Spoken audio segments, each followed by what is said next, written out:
New video tonight showing the daily life in Gaza as a fragile ceasefire is holding. Palestinians shoveling through so much rubble as they go about their day. They're buying groceries, they're meeting with neighbors. You can also see the tents of all of those displaced.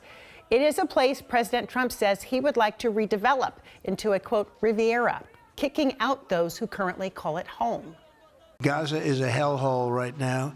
It was before the bombing started, frankly, and we're going to give people a chance to live in a beautiful community that's safe and secure, and I think you're going to see a tremendous outflowing of support.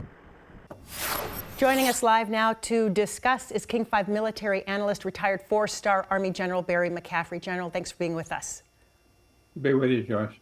First, your reaction to the president's statement that the U.S. could take over Gaza, make it a Riviera.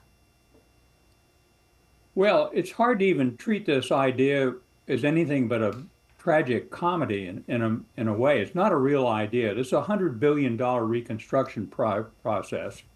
The president seemed to be implying that we would seize Gaza, that we would expel a couple of million Palestinians to Egypt and Jordan, who are saying they're not taking them, that we would provide security and demining with the U.S. Armed Forces.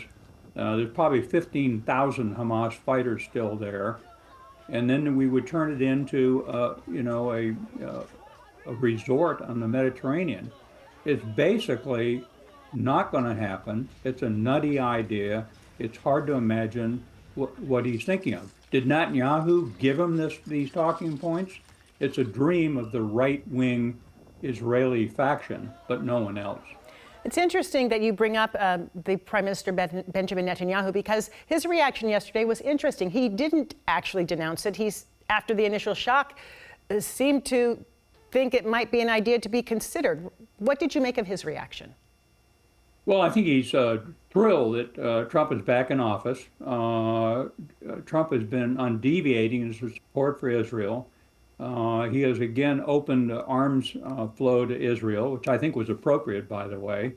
And Israel, clearly, the IDF, their armed forces, has defeated, to a large extent, Hezbollah in Lebanon, Hamas in the Gaza Strip. They've intimidated Iran with airstrikes. And Syria has now collapsed under Assad. So Israel is in a pretty good position. I think this idea is never going to happen. It's not a serious proposal.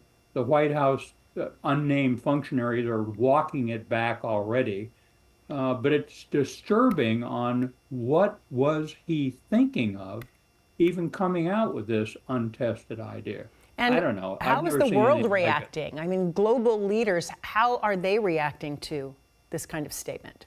Well, in public, I think a lot of people are intimidated by Trump. So I think they've been careful in their response to it. But Saudi Arabia today said, we're not paying 1 cent to reconstruct Gaza unless there's a two-state solution.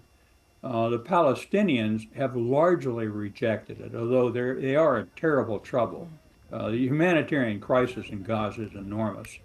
But essentially, there's no individual part of this concept that's serious. It's not going to happen. But it's disturbing to see it coming from the President of the United States, along with seizing Greenland, seizing the Panama Canal, making Canada the 51st state, using the military against cartels in Mexico. There is some fifth-grade stuff going on at the highest levels of our government. And we are just now in the beginning of the third week. Let's talk about the immigration roundups that we are seeing. It hit Denver today. He's also talking, the president, about sending thousands of detainees to Guantanamo Bay. What do you make of that plan?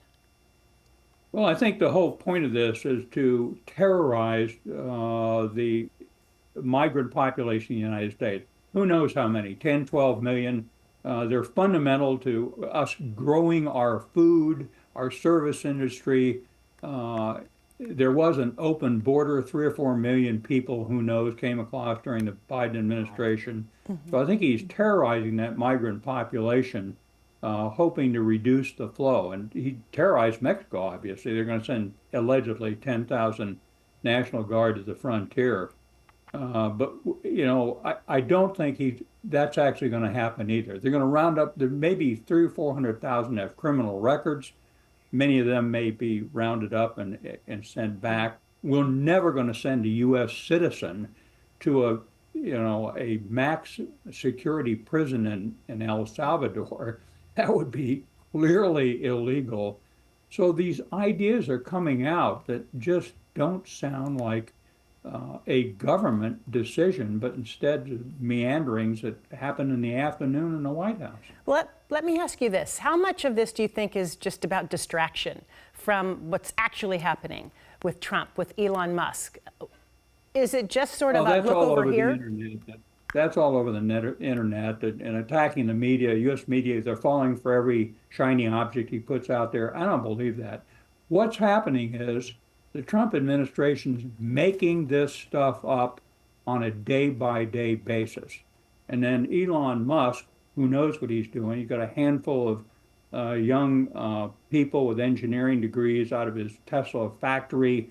They're terrorizing government, they're seizing control, they're laying off agencies, USAID.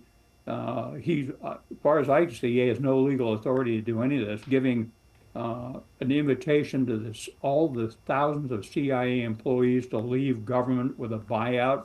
Who said he's got the authority to do this? So the government of the United States at this point is chaotic and illegal.